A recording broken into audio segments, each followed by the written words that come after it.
Gokulam jewellers 20,000కు మించి కొనుగోలుకి gold coin, diamonds కి 5,000 ఆఫర్, ఎలక్ట్రిక్ బైక్ గెలుపొందే గొప్ప అవకాశం. ప్రభుజీ, మనం ఇవి ఆచరించాలి అనంటే తెలుసుకున్నవి ఆచరణలో పెట్టాలి అనంటే మనం నిత్యం అంటే పొద్దున్న లేచిన దగ్గర నుంచి భగవంతుని స్మరణలో ఉండాలా? అసలు ఎవరిని స్మరించుకోవాలి? ఏ రకంగా స్టార్ట్ చేయాలి డే అని? చూడండి, ఒక రోజు మనకు వచ్చింది అంటే అది భగవంతుడి యొక్క కృప వల్లే కదండి. ఈరోజు మనకి ఈ జన్మ వచ్చింది అని అంటే స్వామిని స్మరించాలి. హరి హరి హరి హరి అని అంటాం మనం. హరి అష్టకము అని అంటాం అనమాట. హరినామస్మరణతో ప్రారంభం చేయాలి రోజు అని చెప్తారు. భగవంతుడికి, మన ఆచార్యులకి, గురువులకి అందరికీ ఒకసారి నమస్కారం చేసుకోవాలి.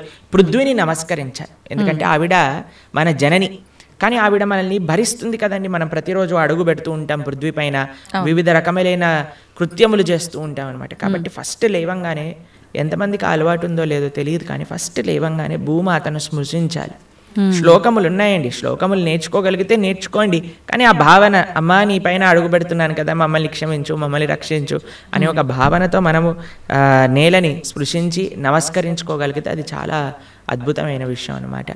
దాని తర్వాత మనం భగవంతుని స్మరించి పృథ్వీని స్పృశించి నమస్కరించుకొని మన గురువులకి, ఆచార్యులకి నమస్కారం చేసుకొని, మీకు ఒక విషయం చెప్తాను. అన్నిటికంటే ముందు 2 అక్షరాలతో ప్రారంభమయ్యేది రోజు పూర్వకాలంలో, హరి అని. ఇప్పుడు కూడా 2 అక్షరాలతో ప్రారంభం అవుతుంది, కాఫీ అని. కాఫీ అనకుండా పక్కన పెట్టి హరి అనటంలో నిద్ర లేవాలి. నిద్ర లేసిన వెంటనే స్నానం ఆచరించాలి. మీకు ఒక విషయం తెలుసా అండి? స్నానం అనేది సనాతన ధర్మంలో చాలా ముఖ్యమైన విషయం. మనము చాలామందికి అర్థం కాదండి. స్నానం లేకుండానే రోజును ప్రారంభం చేసేయటము, వంటింట్లోకి వెళ్ళిపోవటము, తర్వాత టిఫిన్ చేసేయటము, ఇలాంటివన్నీ చేస్తూ ఉంటారు. చాలా పెద్ద తప్పది. మనం ప్రొద్దున లేవంగానే భగవంతుని స్మరించుకొని ముందు చేయవలసింది స్నానము. స్నానంలో కూడా గంగే చ యమునే చైవ గోదావరి సరస్వతి నర్మదే సింధు కావేరి జలేస్మిన్ సన్నిధిం కురు. అన్ని నదులను కూడా, గంగా జలమును, యమునా జలమును మనం స్మరించుకొని స్నానం ఆచరించాలి. మీకు ఇంకొక విషయం చెప్తాను, చాలామందికి తెలియని విషయం. మన ధర్మం మనకి చెప్తుంది, స్నానం ఆచరించేటప్పుడు వస్త్రం లేకుండా స్నానం ఆచరించకూడదు. మనము ఒక బట్ట కట్టుకొని స్నానం చేయాలి. అది ఆ నీటికి, ఆ దేవతకి మనం ఇచ్చే గౌరవం అన్నమాట. కాబట్టి స్నానం ఆచరించేటప్పుడు అపవిత్ర పవిత్రోవ సర్వావస్థాన్ గతోపివ యత్స్మరేత్ పుండరీకాక్షం సబాహ్యాభ్యంతర శుచి. పుండరీకాక్ష పుండరీకాక్ష పుండరీకాక్షాయ నమః. శ్రీ విష్ణు శ్రీ విష్ణు శ్రీ విష్ణు భగవన్నామ. ప్రొద్దున లేచినప్పటి నుంచి భగవన్నా, స్నానం ఆచరించేటప్పుడు భగవన్నాం, భగవంతుడి ముందుకెళ్ళి భగవన్నా, రోజంతా భగవన్నాం. ఎంత మనము భగవంతుడి యొక్క నామంతో మనము కనెక్షన్లో ఉన్నామనుకోండి, అంత మనకి స్పిరిచువల్ ఎనర్జీతో మనం రీఛార్జ్ అయిపోతాం అనమాట. మనకు ఆ స్ట్రెంగ్త్ వస్తుంది. మన రోజులో ఉండే ఆ ఒడిదుడుకులు అన్నీ ఉంటాయి కదండి, వాటన్నిటిని ఎదుర్కొనే ఒక శక్తి మనకి భగవన్నామస్మరణతో వస్తుందన్నమాట. కాబట్టి ప్రొద్దున లేచాక హరినామస్మరణ, దాని తర్వాత చక్కగా మనం చేయవలసినది స్నానం, దాని తర్వాత భగవద్ ఆరాధన. ఇవి చేసేసుకున్నాం అనుకోండి, మనం ప్రొద్దున లేవంగానే ఫోన్కి ఛార్జింగ్ పెట్టేస్తాం కదా, అలా మన శరీరం ఛార్జ్ అయిపోతుంది ఇవి చేసేసుకున్న. దాని తర్వాత రోజులో ఉండే మన కార్యక్రమాలన్నీ కూడా మనం చేసుకుంటూ ఉండొచ్చు అనమాట. ఓకే, అయితే ప్రభుజీ, మనం ఆచరించే స్నానం ఎంతో ఇంపార్టెంట్ అని చెప్పి మీరు చెప్పారు. అది ఆచరించడం ఒక ఎత్తు అయితే సమయం కూడా ఇంపార్టెంట్ అని చెప్పి అంటుంటారు కదా ప్రభుజీ, ఏ టైంలో స్నానం ఆచరించాలి అని చెప్పి, అది ఎలా చూసుకోవాలి? మనము, మన శాస్త్రాలు చెప్తున్నాయి బ్రహ్మ ముహూర్తంలో నిద్ర లేవాలి అని. అంటే సూర్యుడు వచ్చే ముందు. ఇప్పుడు మీకు ఒక విషయం చెప్తాను. మీ ఇంటికి ఒక గెస్ట్ వస్తున్నారు అనుకోండి, సరే ఈరోజు మీకు పండగ రోజు మీరు ఏం చేస్తారు? అరే ఈరోజు పండగ, త్వరగా లేవాలి, త్వరగా లేసుకొని కార్యక్రమాలన్నీ చేసుకొని, నైవేద్యాలన్నీ తయారు చేసుకొని మనం త్వరగా ఈ పండుగని ముగించుకోవాలి, అమ్మవారి పూజ చేసుకోవాలని మీరు అనుకుంటారు, అవునా కాదా చెప్పండి? లేదా ఒక గెస్ట్ వస్తున్నారు అనుకోండి, సపోజ్ మీ గురువు గారు రేపు మీ ఇంటికి వస్తున్నారు అన్నారు అనుకోండి. మీ గురువు గారు ఇంటికి వచ్చాక బయట నాక్ చేశాక మీరు లేచి స్నానం చేసి రెడీ అవుతారా? లేదా ఆయన వచ్చే ముందే అన్ని సదుపాయాలన్నీ కూడా సక్రమంగా చేసుకొని పెట్టుకుంటారా చెప్పండి? వచ్చే ముందే చేస్తారు, అంతే కదండి. ఎవరైనా గెస్ట్ వచ్చినా, మన ఇంటి గురువులు వచ్చినా, ఎవరో ఒకళ్ళు అలా చేసుకుంటాం కదా. సూర్య భగవానుడు ప్రత్యక్షంగా మనకి భగవంతుడి యొక్క స్వరూపం మనకి దర్శనమిస్తున్నారు. ఆయన ప్రతిరోజు ఉదయించే ముందే మనం నిద్ర లేవాలి. దాన్ని బ్రహ్మ ముహూర్తము అని అంటారు. సూర్యోదయం కంటే ముందు మనం నిద్రలేచి మన యొక్క స్నానాది కార్యములన్నీ పూర్తి చేసుకొని మనం రెడీగా ఉండాలి సూర్యుడిని స్వాగతించడానికి. మన యొక్క భగవన్నామ స్మరణ చేసుకుంటూ మనం రెడీ అయిపోతాం అనమాట. అందుకే సంధ్యావందనాది కార్యక్రమములు మనం ప్రొద్దున పూట, మధ్యాహ్నం పూట, సాయంకాలం పూట 3 పూటలు చేస్తాం అనమాట. ఆయన ఎవరికి చేస్తున్నాము అని అంటే సూర్యమండలంలో మధ్యలో ఉన్న భగవంతుడికి మనం చేస్తున్నాము. కానీ ఆయన మనకి భగవంతుడిని దర్శింపజేసే ఒక ప్రత్యక్షమైన క్యారియర్. ఓకే, కాబట్టి మనం ఆయన వచ్చే ముందే మనం నిద్ర లేవాలి. ఆయన రాకముందే మన యొక్క నిత్య కృత్యములన్నీ కూడా పూర్తి చేసుకొని మనము ఆధ్యాత్మిక కార్యక్రమంలో నిమగ్నమై ఉండాలి. ఓకే, మీరు చూడండి, ప్రొద్దున పూట లేవటం అనేది అటు మన ఆరోగ్యరీత్యా, అలానే సామాజిక పరంగా, అలానే మన ఆధ్యాత్మికంగా, శారీరకంగా, అన్ని మానసికంగా అన్ని విషయములలో మనకి మంచి చేస్తుంది. అందుకే early to bed and early to rice keeps a man healthy, wealthy and wise అని అన్నారు. కాబట్టి ప్రొద్దున పూట బ్రహ్మముహూర్తంలో నిద్ర లేచి స్నానం ఆచరించవలే. ఇది ప్రతి సనాతన ధర్మానికి సంబంధించిన వారు తప్పక ఆచరించాల్సిన ఒక పద్ధతి. ఓకే, అయితే ప్రభుజీ మనం మాట్లాడుకున్న దాంట్లో ఇంకొకటి భగవంతుడి ఆరాధన. చాలా వరకు అంటే ఇంట్లో మగవారు పూజ చేస్తేనే మంచి ఫలితం పొందుతారు అని చెప్పి ఈ మధ్య కాలంలో చెప్తున్నారు. కానీ ఎక్కువగా ఆడవాళ్ళే పూజ చేస్తుంటారు. అసలు నిజంగా ఆడవాళ్ళే పూజ చేయాలా, మగవారు చేయొచ్చా? అసలు మగవారు చేయాల్సిన కార్యక్రమాలు ఏంటి ఆధ్యాత్మిక పరంగా? ఎవరెవరు ఉద్ధరింపబడాలి అని అనుకుంటారో, ఎవరెవరికి భగవంతు అనుగ్రహం కావాలనుకుంటున్నారో వాళ్ళు చేయాలండి. మీకు ఒక విషయం చెప్తాను.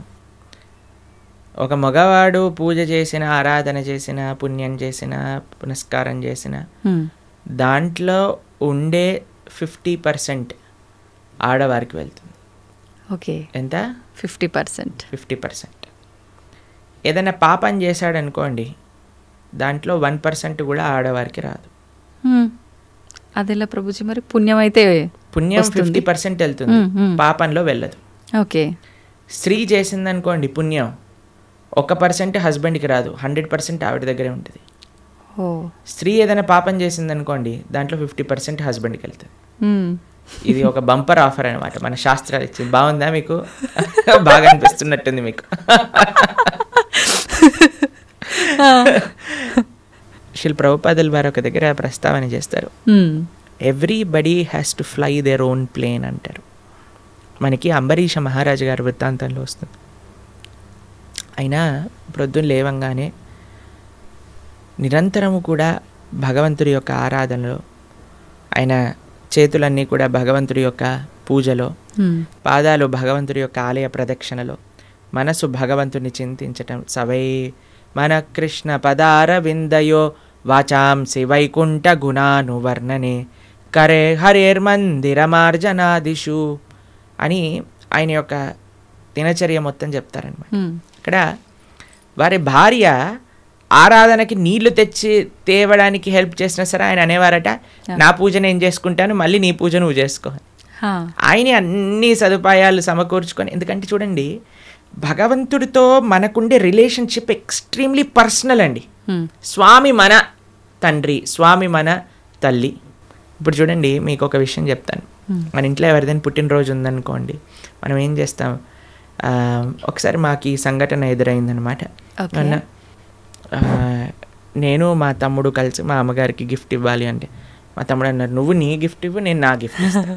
ఎందుకంటే అమ్మకి నీ గిఫ్ట్ వేరే, నా గిఫ్ట్ వేరే. ఎందుకంటే మన ఇద్దరికి అమ్మ కదా, కాబట్టి అమ్మతో నాకుండే రిలేషన్షిప్ ఒకటి, మా తమ్ముడుకుండే రిలేషన్షిప్ ఒకటి, అంతేనా?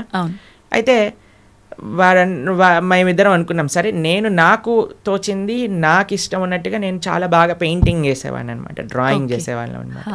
అయితే నేను ఇచ్చేస్తాను, నేను ఏదో ఒకటి స్కెచ్ చేసిస్తాను అంటే, మా తమ్ముడు అన్నాడు, నేను ఏదో ఒకటి తయారు చేస్తాను, ఏదో ఒక బొమ్మ లాంటిది ఏదో ఒకటి తయారు చేస్తాను, ఇద్దాము అని ఇద్దరం వేరు వేరు చేసి ఇచ్చామన్నమాట. అంటే ఎందుకు అని అంటే, మనకి మన ప్రేమను వ్యక్తపరచుకునే మార్గం ఒకటి, ఒక ఇంట్రెస్ట్, ఒక టాలెంట్, ఒక way of expressing hour love ఉంటుంది, అంతే కదా. అలానే భగవంతుడితో కూడా ఒక భర్త తన కర్తవ్యం, అరే నేను భగవంతుడి యొక్క మార్గంలో, నాకు భగవంతుడు అవసరము, అందరికీ భగవంతుడు అవసరమే కదండి, ఆయన అందరికీ తండ్రి తల్లి పిత పరమాత్మ అందరికీ ఆయనే. కాబట్టి మనం ఎలా ఆలోచించాలి అని అంటే, ఒక హస్బెండ్ తన ఆరాధన తాను చేసుకోవాలి, ఒక వైఫ్ తన ఆరాధనలోకి సంబంధించిన విషయములని సమకూరుస్తుంది, వంట చేసిస్తుంది, పూలమాలలు కట్టిస్తుంది.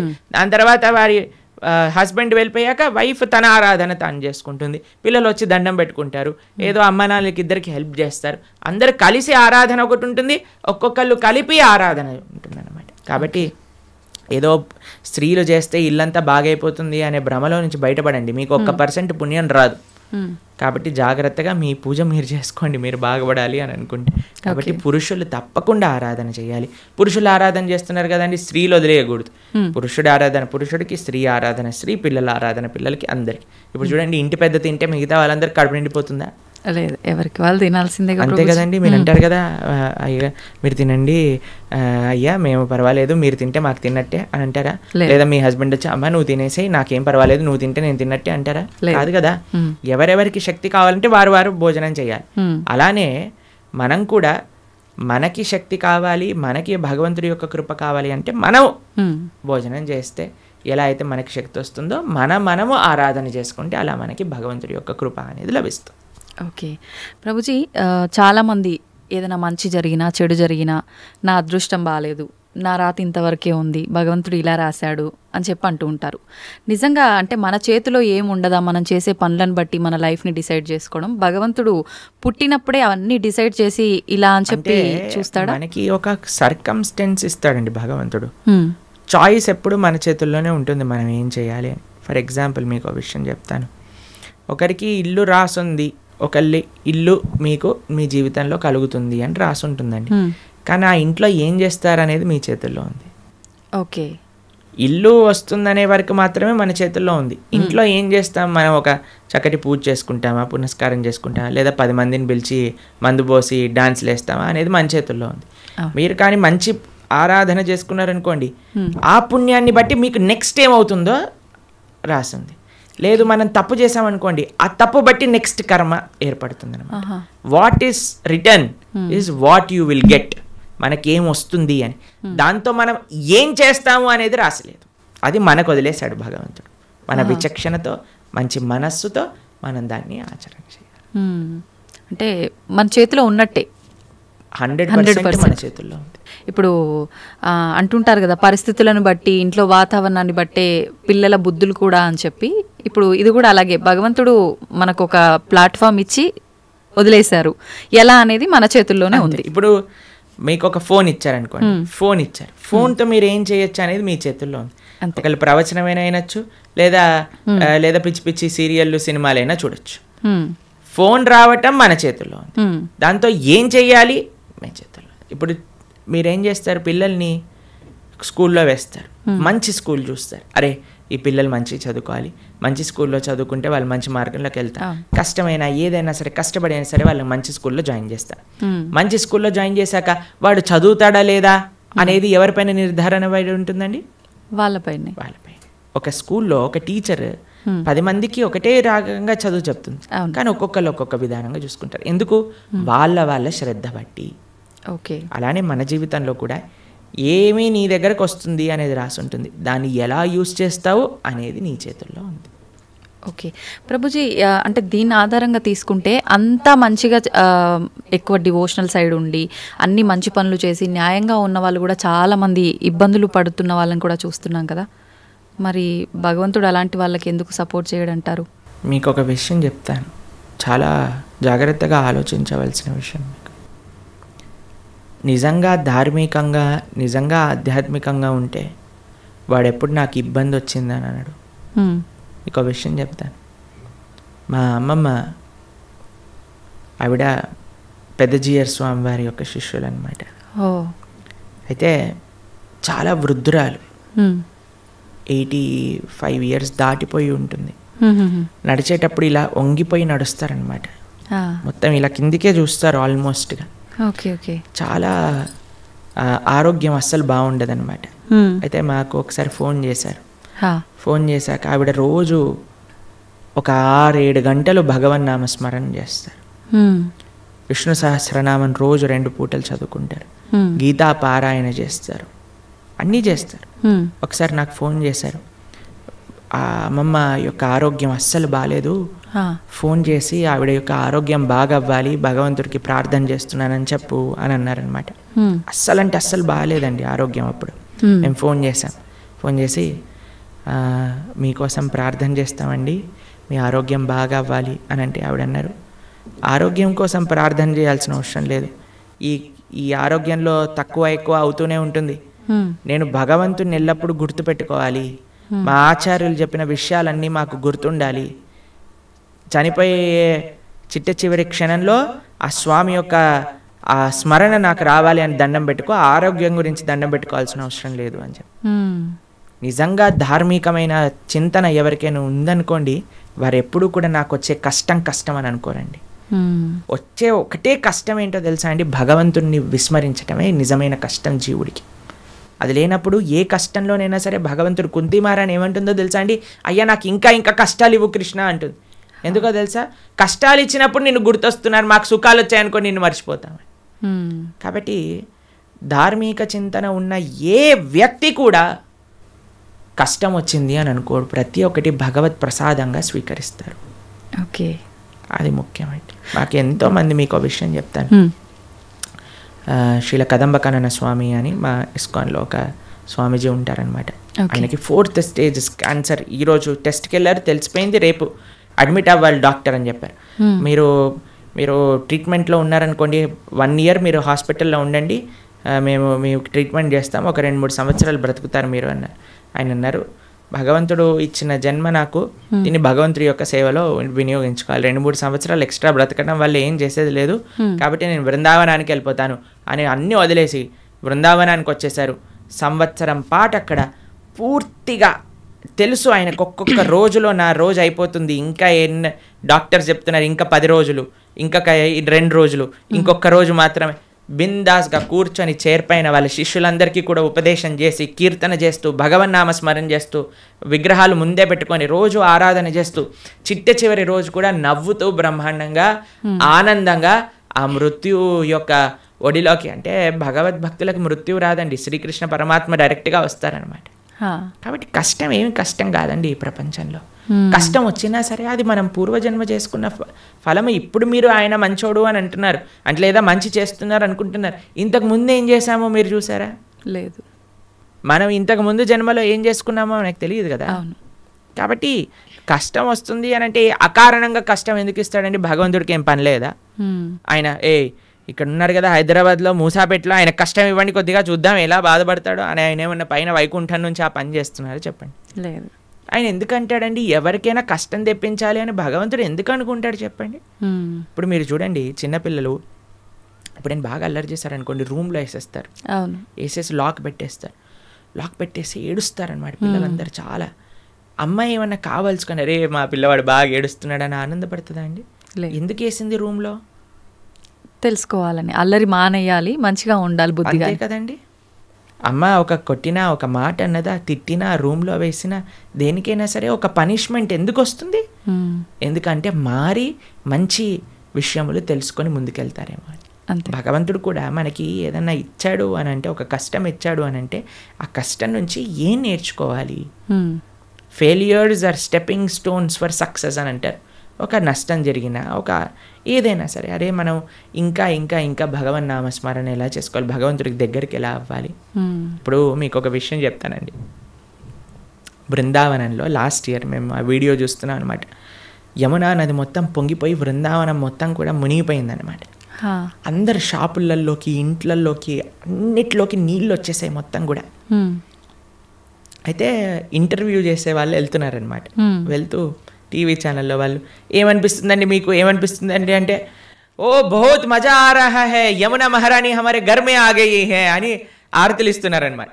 వాళ్ళకి ఏమనిపించట్లేదు, వాళ్ళ సామాన్లు కొట్టుకుపోయాయి, వాళ్ళ షాప్ పాడైపోయిందని.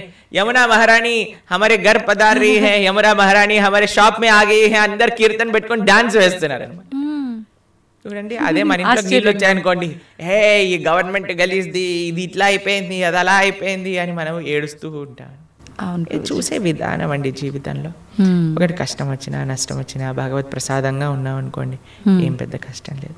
కానీ పరమాత్మ ఎవరికి కష్టం ఇవ్వాలి అని అనుకోరు. మన యొక్క పూర్వజన్మ ఫలితం మనకు ఒక విధంగా వచ్చిందనుకోండి, దాన్ని స్వీకరించాలి. తండ్రి ఐ యాక్సెప్ట్ అని ముందుకెళ్ళాలి.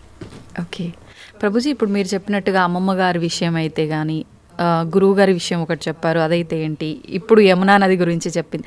ఇంత ప్రశాంతంగా కష్టం వచ్చినా ఇది కష్టం కాదు, అది కూడా భగవంతుడి కృపే, ఆయన అనుగ్రహమే అని చెప్పి దాన్ని సుఖంగా భావించాలి అని అంటే నిజంగా అసలు అంత ఈజీగా ఎలా సాధ్యపడుతుంది? ఈ కుటుంబ జీవనంలో ఉన్న వాళ్ళకి ఇదంతా ఎంత ఆధ్యాత్మికంగా ఉన్నా సాధ్యపడుతుంది అంటారా? చెప్పిన వాళ్ళందరూ కుటుంబ జీవితం ఉన్నారు, కానీ ఎక్కడో కొంతమంది, అందరికీ అలా సాధ్యపడాలంటే చాలా ఈజీ అండి.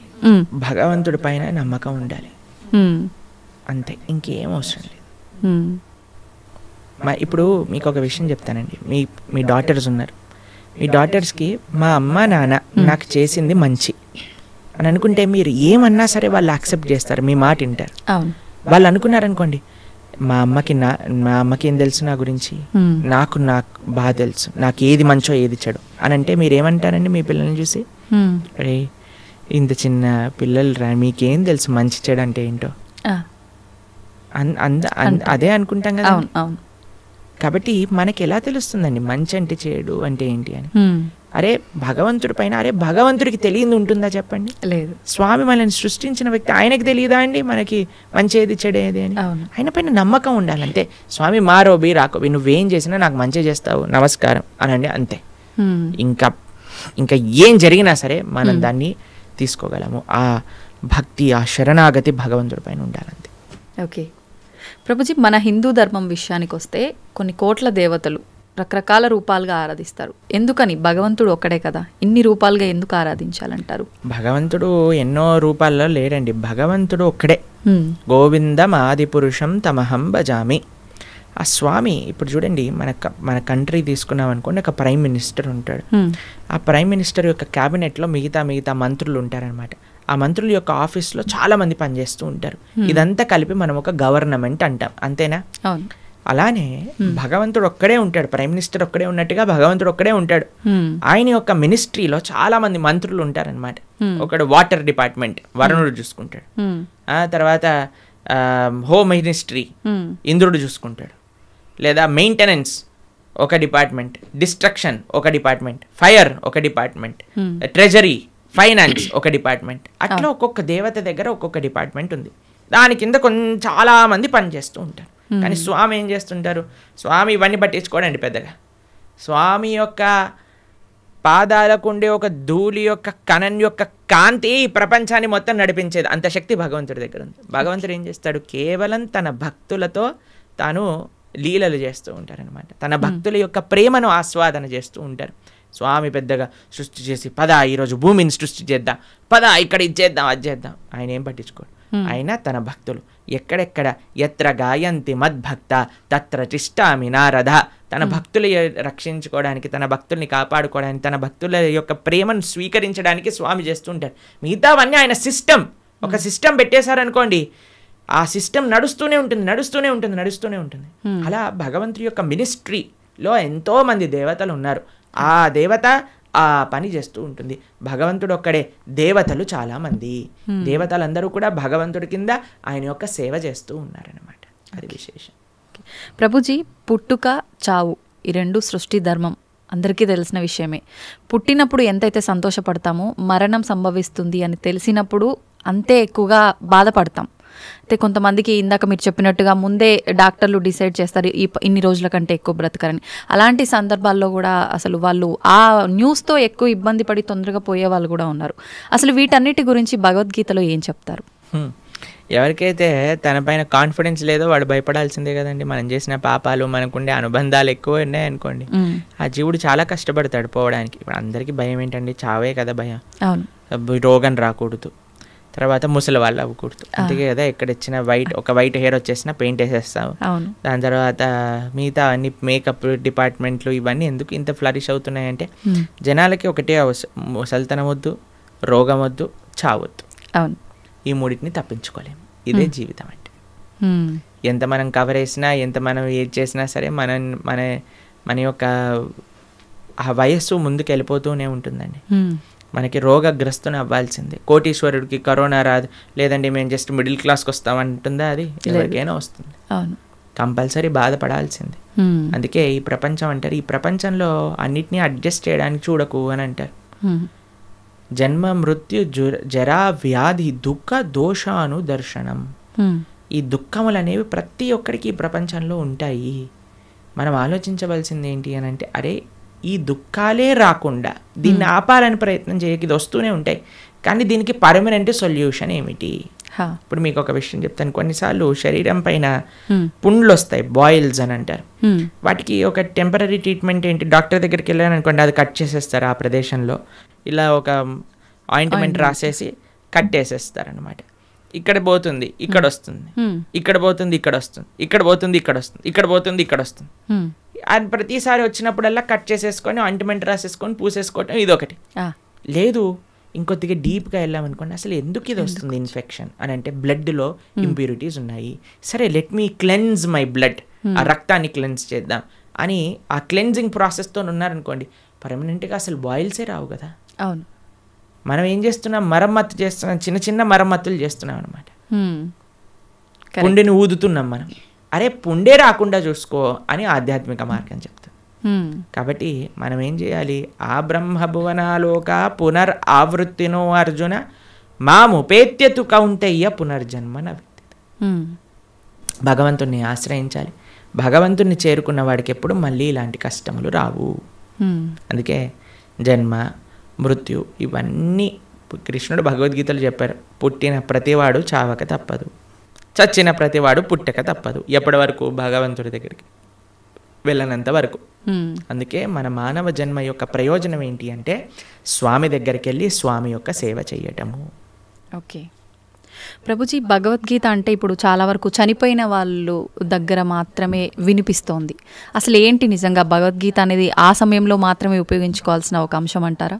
భగవద్గీత చనిపోయిన వారి దగ్గర పెట్టడంలో ఉండే అంతరార్థం ఏంటి అని అంటే, వీడు ఎలానో గీత నేర్చుకోకుండా వెళ్ళిపోయాడు, కనీసం మీరైనా మారండ్రా అని చెప్పే ఒక విషయం అనమాట. మీరు చూడండి, చనిపోయిన వాళ్ళ దగ్గర గరుడ పురాణాన్ని వినిపిస్తారు. తెలుసా మీకు ఎప్పుడైనా? గరుడ పురాణాన్ని పారాయణ చేయిస్తారనమాట ఎవరైనా చనిపోయారనుకోండి. గరుడ పురాణంలో ఏముంటుందో తెలుసా? నరకాలు ఎలాంటివి, ఎవరెవరు ఏ ఏ నరకానికి వెళ్తారు, ఏ ఏ తప్పులు చేయటం వల్ల ఆ నరకంలో ఏ ఏ శిక్షలు అనుభవించవలసి వస్తుంది అనేవన్నీ కూడా గరుడ పురాణంలో చెప్పున్నారనమాట. ఎందుకు చెప్తారు చనిపోయిన వాళ్ళ దగ్గర అంటే, మిగతా వాళ్ళైనా కనీసం ఇప్పుడు చూడండి, ఎక్కడికి రాకపోయినా వచ్చినా సరే చనిపోయారు అనేసరికి మొత్తం ఇంటిల్లిపాది ఒక దగ్గరకు వస్తుంది. అప్పుడు వచ్చినప్పుడు ఎప్పుడైతే వాళ్ళు ఈ విషయాలు వింటారో వాళ్ళ జీవితంలో పరాకుగా ఉంటారు అని అర్థం. ఓకే, కనీసం ఆ ఎక్స్పెక్టేషన్స్ అంటారు. ఇప్పుడు చూడండి, మన పోయినవాడు పోతాడు, తర్వాత మధ్యాహ్నం ఏంటి మెన్యూ చెప్పండి, ఏమి ఆర్డర్ చేయాలి క్యాటరింగ్ నుంచి అని అందరూ కూర్చొని సినిమాలు చూసుకుంటూ హ్యాపీగా 10-15 రకాలు భోజనం చేసి హాయిగా ఎవరింటికి వాళ్ళు వెళ్ళిపోతున్నారు. చనిపోయిన వాళ్ళ దగ్గర గీత చెప్పటంలో అంతరార్థం ఏంటి అని అంటే, వాడు పోయాడు, కనీసం నీ జీవితమైనా చక్క పెట్టుకో అని. ఓకే, కానీ చనిపోయినప్పుడు వినవలసింది కాదండి గీత. ఇప్పుడు మన గీత చదువుకుంటే మన రాత బాగుపడుతుంది, అందుకోసం గీత చదవమని చెప్తారనమాట. ఓకే, అది విశేషం. ప్రభుజీ, ఆలయాల విషయానికి వస్తే ప్రతి ఆలయంలో కూడా గంటలు ముఖ్యంగా మనకు కనిపిస్తూ ఉంటాయి. ఏంటి ప్రభుజీ గంటలకి ఆలయానికి ఉన్న సంబంధం? భగవంతుడి యొక్క నివేదన చేసేటప్పుడు గంటను మ్రోగించవలే అని ప్రతి దాంట్లో మనకు గంట ఉపయోగించరండి. కొన్ని కైంకర్యములు ఉంటాయి భగవంతుడికి. స్వామి యొక్క అభిషేకం చేసినప్పుడు అన్ని వాద్యములు కూడా గంటలో ఉంటాయి, గంట స్వరూపంలో ఉంటాయి అని అంటారనమాట. కాబట్టి ఆ గంటని భగవంతుడి యొక్క నైవేద్యములలో వాడుతుంటారు. స్వామికి నివేదన చేసేటప్పుడు గంటలు మోగుతూ ఉంటాయి. మీరు తిరుమల వెళ్ళారనుకోండి, టంగ్ టంగ్ టంగ్ టంగ్ అని మోగుతూ ఉంటాయి గంటలు, నైవేద్య గంటలు అనమాట. మీకు కృష్ణుడు ఒకసారి బృందావనంలో దొంగతనం చేయడానికి వెళ్ళారనమాట. అప్పుడు ఒక గోపిక ఏం చేసిందంటే అన్నీ ఉట్టి కట్టేసింది, వెన్న మొత్తం కూడా, కృష్ణుడికి అందకూడదని. తర్వాత కృష్ణుడు ఏం చేసేవాడు, ఉట్టి కడితే రాయి వేసేసాడు వాడు. రాయి వేయంగానే కుండకి చిన్న రంధ్రం పడేది. చక్కగా అక్కడ నుంచి మొత్తం వెన్న ఇలా ఫౌంటైన్ లాగా షవర్ లాగా వచ్చేస్తుంది అనమాట. కింద అందరూ పాలు పెరుగు వెన్న నెయ్యి అన్ని తాగేస్తూ ఉండేవారు. అయితే ఈ గోపిక కొద్దిగా తెలివైన గోపిక. ఇప్పుడు ఏం చేసింది తెలుసా అండి, ఈ ఉట్టితో పాటు గంటలు కూడా కట్టింది. ఉట్టిని ఊపారనుకోండి గంట మోగుతుంది, వెంటనే వచ్చి కృష్ణుడిని పట్టేసుకోవాలి. తర్వాత కృష్ణుడు అన్నాడు సరే వెయ్యండి, ఒకళ్ళ పైన ఒకళ్ళు నించోండి అనగానే ఒకళ్ళు ఉన్నారు. కృష్ణుడు పైకి ఎక్కాడు. పైకి ఎక్కగానే గంటలు చూశాడనమాట. గంటలు చూసాగానే భగవంతుడు అన్నాడు గంటలారా మోగకూడదు అని అన్నాడు. సరే స్వామి మీరు ఏం చెప్తే అది మోగము అని కూర్చున్నాయి అనమాట. కృష్ణుడు వెంటనే లోపల చేయబెట్టి బ్రహ్మాండంగా వెన్న తీసి అందరికీ పంచుతూ, కృష్ణుడు ఎప్పుడు తాను తినేవాడు కాదండి, అందరికీ పంచేవాడు. మన భగవంతుడికి ఉన్న లక్షణమే అది, ఇవ్వటం తప్ప ఆయనకేం తెలియదు. ఇస్తుండేవాడు. తన స్నేహితులకు పెట్టేశారు, కోతులకు పెట్టేశారు, ఆయన దగ్గర ఉన్న వాళ్ళందరికి పెట్టేశారు. ఇంకా లాస్ట్కి ఆయన తినాలి అని నోట్లో పెట్టుకోగానే గంటలన్నీ మోగటం ప్రారంభం చేశాయి. ఆ గోపిక వచ్చేసింది, పట్టేసుకుంది. భగవంతుడు అనుకున్నాడు ఆ గోపిక పట్టేసుకొని లాగేస్తుంటే ఒరే గంటలారా చెప్పాను కదరా మిమ్మల్ని మోగద్దా అని, ఎందుకు మోగారు, ఇప్పటి వరకు బాగానే ఉన్నారు కదా. అయ్యా ఏం లేదండి మాకు అలవాటు కదా మీరు నైవేద్యం స్వీకరిస్తుంటే మోగటామని, అందుకే మీరు తింటాం ప్రారంభం చేయగానే మేము మోగేసాము అని అన్నాయన్నమాట గంట. కాబట్టి అందరికీ కూడా భగవంతుడి యొక్క సేవలో వినియోగించుకోవాలి అనే ఒక లక్షణం ఉంటుందన్నమాట. గంట భగవంతుడికి నివేదన చేసేటప్పుడు గంట మోగించడం, భగవంతుడికి కైంకర్యం జరిగేటప్పుడు గంట మోగించడం. ఎందుకంటే సర్వ వాయిద్యములన్నీ కూడా ఘంటానాదంలో ఉంటాయి అని మన శాస్త్రములు చెప్తున్నాయి అన్నమాట. కాబట్టి గంటను ఉపయోగించాలి మంత్రంతో పాటు కైంకర్యంతో పాటు అని మనకు చెప్తారనమాట. ఓకే ప్రభుజీ, అలా అని ఊరికే ఆలయంలోకి వెళ్ళి టింగ్ టింగ్ అని ఊరికే ఎక్కడున్నా సరే ఏదున్నా పాపం భగవంతుడికి ఎందుకంటే డిస్టర్బెన్స్. కాబట్టి మనం వచ్చామని ఆయన గంట మోగిస్తేనే మన వైపు చూడడు. మనం మంచి చేస్తే ఆయన నువ్వు గంట మోగించినా సైలెంట్గా ఆలయం బయట నుంచి భగవంతుని చూసినా ఆయన మనల్ని చూస్తారు. ఎందుకంటే ఆయన చెప్పిన మాట వింటున్నాం కాబట్టి.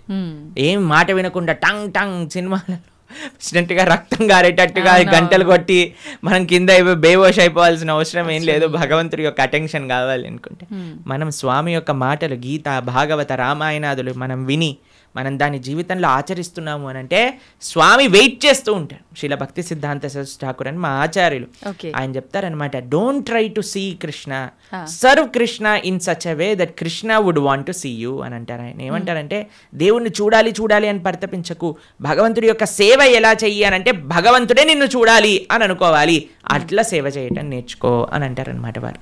కాబట్టి ఆ విధంగా మనం ఉండేటట్టుగా ప్రయత్నం చేసుకోవాలి. గంట ఆడవాళ్ళు కొట్టకూడదు పూజా సమయంలో హారతి ఇచ్చేటప్పుడు, కానీ పక్కన మగవాళ్ళు గంట కొట్టాలి ఆడవాళ్ళు హారతి ఇవ్వాలని వింటూ ఉంటాం. నిజంగా గంట ఆడవాళ్ళు కొట్టకూడదు అంటారు? అలాంటివి ఏం లేదండి, భగవంతుడి యొక్క సేవలో అందరు సమానమే. ఇంకొకటి సేవ అన్నారు. భగవంతుడికి భక్తితో మనం చేసే పనులు ఇష్టపడతాడా, లేదంటే సేవ చేస్తే ఎక్కువగా అనుగ్రహిస్తాడంటారా? భక్తితో సేవ చేస్తే ఇష్టపడతారు. పూజల కన్నా సేవని ఎక్కువగా ఇష్టపడతారా? సేవ అంటే భగవంతుడికి చేసే ఆరాధన కూడా సేవనే.